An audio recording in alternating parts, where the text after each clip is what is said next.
Hi friends, ఆత్మారాముని భార్యదే ఇంకొక అనుభవం గురించి మనం చెప్పుకుందాం. 1915 డిసెంబర్లో గోవింద బలరాం మాన్కర్ అనేవాడు షిరిడీకి పోయి తన తండ్రికి ఉత్తరక్రియలు చేయాలనుకున్నాడు. ప్రయాణానికి ముందు ఆత్మారాముని వద్దకు వెళ్ళాడు. ఆత్మారాం భార్య బాబా కోసం ఏమైనా పంపాలనుకుని ఇల్లంతా వెతికింది. కానీ పేడ తప్ప ఇంకేమీ లేదు. ఆ పేడ కూడా అప్పటికే బాబాకి నైవేద్యంగా పెట్టింది.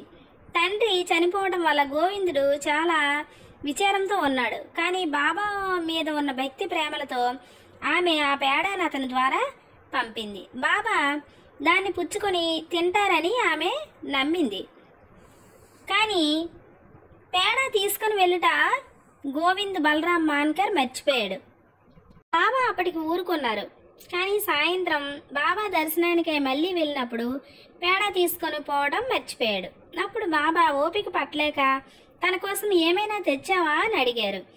ఏమీ తీసుకురాలేదని గోవిందుడు చెప్పాడు. వెంటనే బాబా, నీవు ఇంటి వద్ద బయలుదేరినప్పుడు ఆత్మారాముని భార్య నా కొరకు నీ చేతికి మిఠాయి ఇవ్వలేదా అని అడిగారు. కుర్రవాడు ఇదంతా విని చాలా సిగ్గుపడ్డాడు. బాబాను క్షమాపణ అడిగాడు. బసకు పరిగెత్తి పేడ తెచ్చి బాబా చేతికిచ్చాడు. చేతిలో పడిన వెంటనే బాబా దాన్ని గుటుక్కున మింగారు. ఈ విధంగా ఆత్మారాముని భార్య యొక్క భక్తిని బాబా ప్రీతిపూర్వకంగా స్వీకరించారు.